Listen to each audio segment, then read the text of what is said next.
Han passat 4 mesos des de l'última conferència i en aquell període relativament curt hem vist com s'ha accelerat la progressió del canvi climàtic i la degradació del medi ambient. És important no estar callats perquè la supervivència de tota la humanitat està sobre la taula. És l'hora de la veritat. Ara vivim en un món on cada dia passa un esdeveniment climàtic extrem en algun lloc del planeta, que en seu torn trenca un altre record per a aquesta zona. Les inundacions d'aquest estiu a l'Europa o l'onada anormal de calor a l'est d'Amèrica del Nord aquest mateix estiu. Tots dos esdeveniments extrems van ser causats per reaccions molt inusuals dels corrents en jet que els models climàtics no van poder predir. En una zona de catàstrofe sempre sento com la gent diu «No vaig pensar mai que això em passaria a mi» i sempre es sorprenen. T'imagines l'estat de depressió en què trobaries si perdries tot en què tenies, si veuries les persones que estimes lluitant per sobreviure, patint o morint. Hem d'adonar-nos que som un sol poble en un sol planeta i hem de resoldre aquests problemes junts. No podem deixar els nostres líders. Els han demostrat que no estan a l'alçada. Els líders es veuen a ells mateixos com a líders del seu propi país, no es preocupen per la resta del món. El problema ara és que tots nosaltres hem cedit el nostre poder als governs centralitzats i aquests intenten utilitzar-lo per aconseguir controlar-ho tot.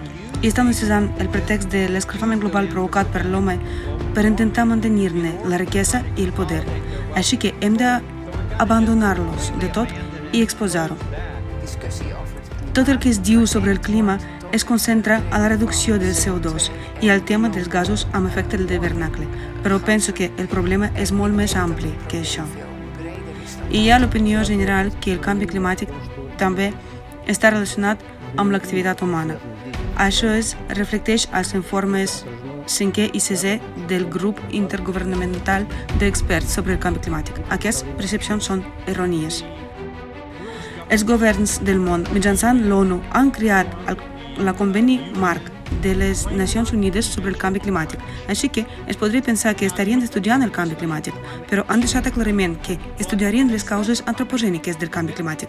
Així que van excloure tots els factors naturals, van dir no estudiaríem si el sol juga un paper, no estudiaríem si els volcans juguen un paper, no estudiaríem si el canvi dels corrents oceans juga un paper. I no entenem gaire sobre els núvols, així que no els tindrem en compte gaire.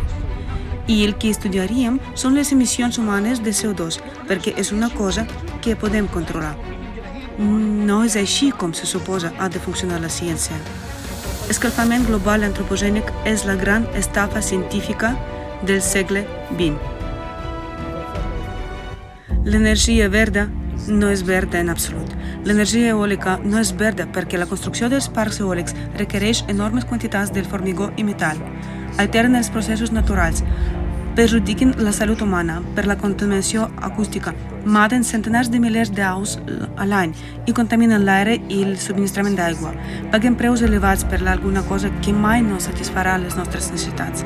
Necessitem construir la humanitat que viurà com un rusc i necessitem construir un estat on la vida humana estigui al primer lloc. Si combinem els nostres recursos científics, tecnològics i intel·lectuals, podem resoldre el problema del canvi climàtic. Si fracassem, si no comencem a actuar junts i preparar-nos per a aquests cataclismes, ens enfrontarem al perill més que real de la destrucció de la vida humana a la Terra. Un supervolcà és capaç de destruir completament la humanitat com a espècie. I si ens unim de veritat, si som realment assenyats i amb els cors oberts, ens posem per preparar-nos adequadament, llavors no només podrem sobreviure al que s'apropa, sinó que podrem convertir-nos a la primera espècie en aquest bell i petit globus blau que florirà durant la propera destrucció cíclica. Seguim la guia de supervivència de la societat creativa. 3 senzills passos. Aprendre més, compartir la informació i unir-se per construir la societat creativa. Perquè aquest món s'ha donat a tota la humanitat amb un objectiu: viure. i ser sa i feliç, crear i no destruir. Una societat creativa és un projecte de tothom. No recollim donacions ni fons que desapareguin a butxaques profundes, sinó que cadascú actua en la mesura de les seves possibilitats i utilitza els recursos que ja té.